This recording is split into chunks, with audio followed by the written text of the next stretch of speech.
Hello Momsi and Tatay. Since nasa bahay lang naman tayo, might as well mag-workout na rin pang pataas ng resistensya. Ngayon, madali lang to, wala kang kailangang equipment, and basically yung mat, I don't know, you could do it in the bed, something. And yung chair, malamang meron tayo nun sa bahay. And yun lang, maka 10 reps ka lang, 2 sets, tapos may 1 minute na rest in between, okay na. So, first of all, syempre, mag-warm up ka ng konti. Siguro, lakad-lakad ka dun sa bahay. 2 floors naman yung bahay. Makakakit baba ka. Hindi mo kailangan palang makit. Diyan na lang sa first floor. So, ikot ka dun for about 2 to 3 minutes and then pwede mo na siya mag-start in this order.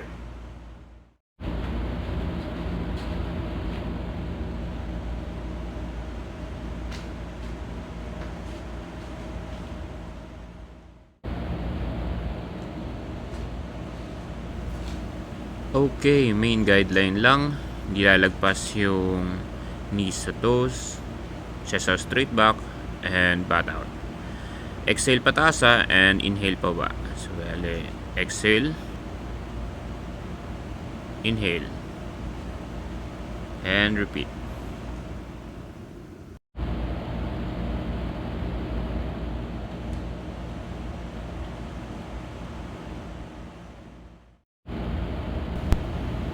Okay, bent knee push-up. Sumasama yung hips pag bumababa. And pantay naman yung arms sa shoulders. Inhale pababa, exhale pataas.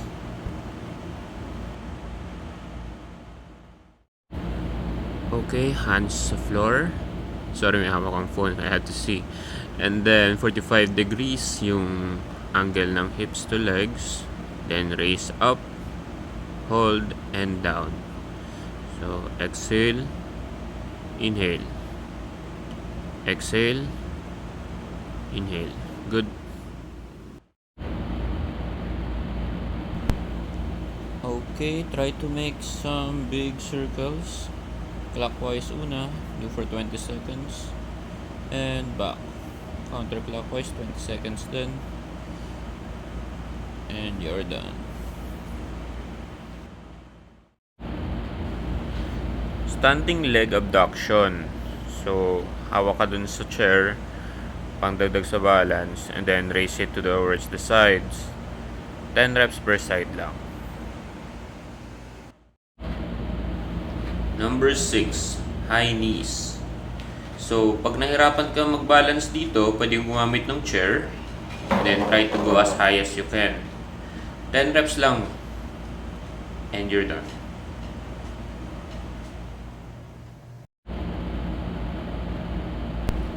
Number 7, scapular retraction. Maliit lang yung movement niya talaga eh. So parang kina-crunch mo lang talaga yung likuran. Back exercise siya. Maliit lang talaga siya. So hindi mo lang minumove yung hand mo backward. Dapat nararamdaman mo rin yung crunch dun sa likod.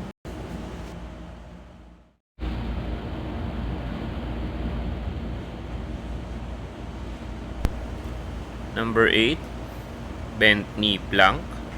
Starting muna natin, pero syempre i-aim natin na maka-straight tayo, pero for now try muna natin to. So naka-forward yung hips ng konti, and hold for 20 seconds and you're done. Exercise number 1, squats. So lower body exercise siya, tapos pwede mo siyang gamitan ng chair or normal. Pero since sa experience natin, mag-chair ka muna. And then kapag madali na sa'yo, tanggalin natin yung chair. Exercise number 2, bent knee push-ups. Now, kung mahirap siya, pwede naman natin siyang gawin na nakatayo. Pero for now, try muna natin siya ng nakaluhod. And you don't have to do the full range. So, kahit kalahati lang yung mabot mo, okay na. So, inhale pa baba, and then exhale. Exercise number 3, hip raises. So nakahiga ka lang naman yan. Yung hands mo nasa floor lang, nakalapat.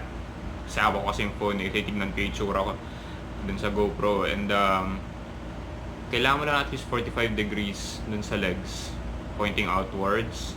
And then raise mo lang siya pataas, hold for 1 second and down. So same pa din, Mag-exhale ka pag exert na effort pataas, and then inhale, pababa. Exercise number 4, arm circles lang. So, pwedeng nakaupo, pwedeng nakatayo, okay lang. Try to go for big circles, and then count 20 seconds na counterclockwise and 20 seconds na clockwise.